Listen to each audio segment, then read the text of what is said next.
Hi everybody, welcome to part 4 of Monty the Militant's restoration. At the end of part 3, with the cab off and the skip off, we said Monty needed a good wash.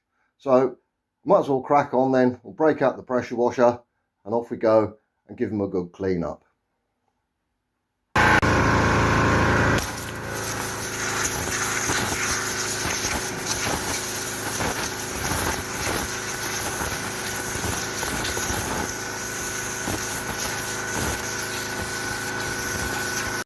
I'm sure you didn't want to watch the whole couple of hours of pressure washing, but anyway, that little bit you did see, you can see how it's progressed and the old boy's cleaned up quite well.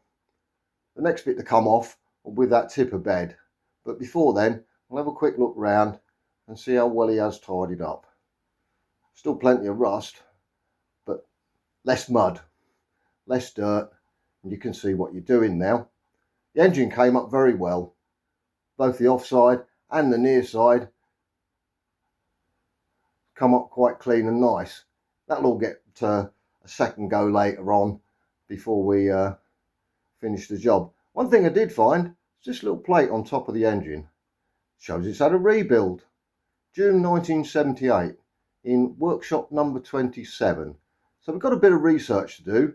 Try and find out who workshop 27 was. Right, get on with this tipper bed. First off, drain the hydraulic oil. Undo that Jubilee clip. Pull the hose off, drain it into a bucket. Well, it nearly worked. Most of it went in the bucket anyway. Bit there, 25 litres over there, and probably a good few litres up my coveralls, especially up the sleeve and the shoulder. Good job it's the end of the day anyway. I'm going home now to get changed.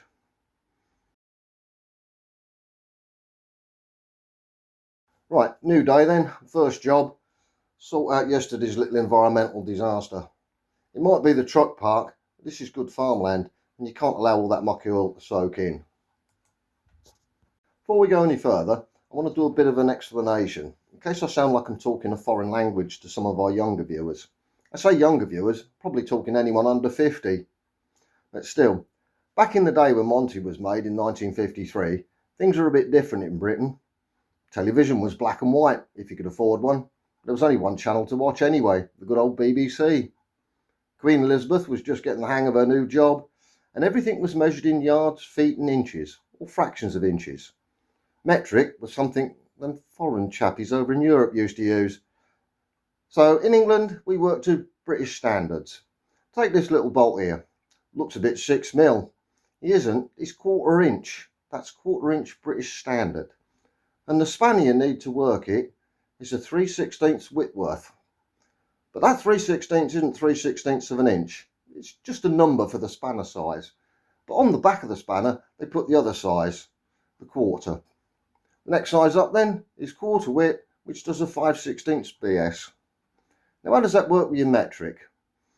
Well, your 11mm a bit too small, you're never going to fit that on. And 12mm, well it goes, but it's sloppy. You wouldn't want to put any weight on that. That's going to slip and hurt your knuckles. So yeah, you need your Whitworth spanners.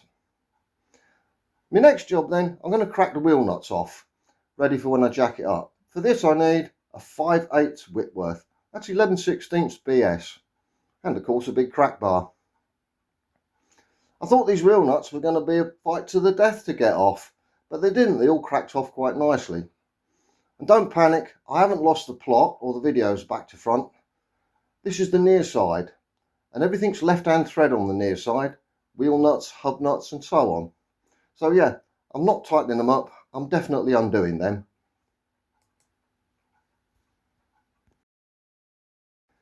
To unbolt the tipper bed, I need to climb up on top, and you'll notice I'm doing it quite carefully.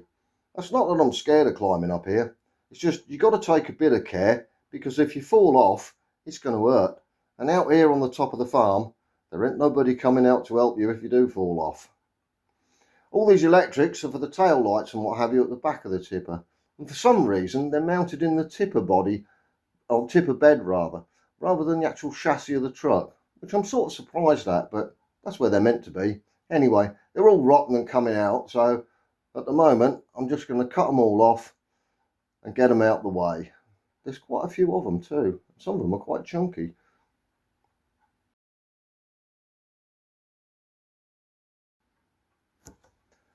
Talked about nuts and bolts just now, being a British standard, and everything on Monty should need a Whitworth spanner. The bolts holding the tipper bed down were a right mixture, some British standard and some American UNC, and the damn Yankee ones just didn't want to come undone, and I ended up cutting most of them off, which was a bit of a pain. But anyway, we got them all out and we're ready to lift. So the little tonker comes out, straps on, and off we go. And then find some helpful souls welded this light bracket onto the chassis at the back corner. Never mind, soon ground that off and we're ready for a straight lift. Clean up, swing it round, put it out the way for now, and we can crack on with the next bit. I needed a couple of big axle stands really for holding it up off the ground, but I haven't got any. I did have some bits of old girder lying around, so we recycled them into this trestle. Plan is, shove it under the chassis and hold the back end up. Tonka did the lifting, walked the trestle in underneath, and that is sitting very nicely, and all four back wheels are off the ground. Now here's something that caught me out well and truly. I wasn't ready for this at all, and you'll see in a minute I nearly get a tyre in the face. Militant's rear axles are meant to swivel up and down for when it's driving cross country, and Monty's do this rather well, and I'd sort of forgotten about it, or I wasn't expecting it. So we're undoing the wheel nuts, and then we want to pull the wheels off. I've cracked them off already, so the battery powered bolt gun makes short work of whizzing them all undone.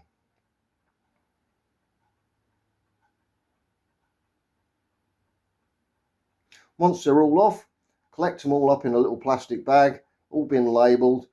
Bag and tag absolutely everything as you take it off. That way you don't forget what it belongs to, and more importantly, you don't get your left hand thread mixed up with your right hand thread. Now, get this wheel off. I think, yeah, we'll walk it out to the edge, and then the axle tips up. Oh, steady. Now we're going to get this off. Crowbar on a block of wood, that'll do the honours. Lift it up, yeah, block in, crowbar. No, the axle just swivels. How the hell are we going to do this? Can't just lift them off, they're too heavy. Don't know. Check the body language, you know what that said. Still, there's always the little tonker on hand to help out.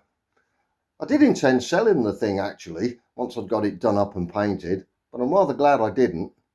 Monty's restoration would be a completely different kettle of fish without it. But you can't film and work the levers at the same time. It just don't go right. So bear with me a minute while I mess about here. It's even worse on the other side. I mean, you can't actually see what you're doing and you're doing guesswork. Anyway, we got them all off, no problem. They're going to get new tyres before we finished, especially this one. But the state of that. Yeah, I think that's definitely had its day. Still. Anyway, we're up in the air, all done, trestles under the back. We're looking good, we're making a bit of progress.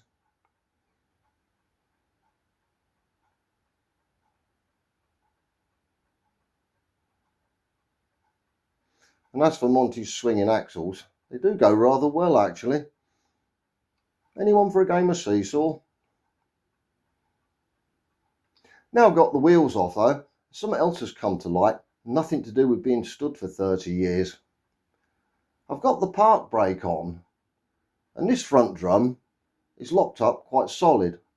But the back one still turns, and it shouldn't do, that should be locked up solid as well. So either the brake linkage is well out of adjustment, or there's something going on in them back drums that we'll have to find out. Still, next job then is going to be take these brake linkages off and pull the brake drums off and have a look and see what's going on.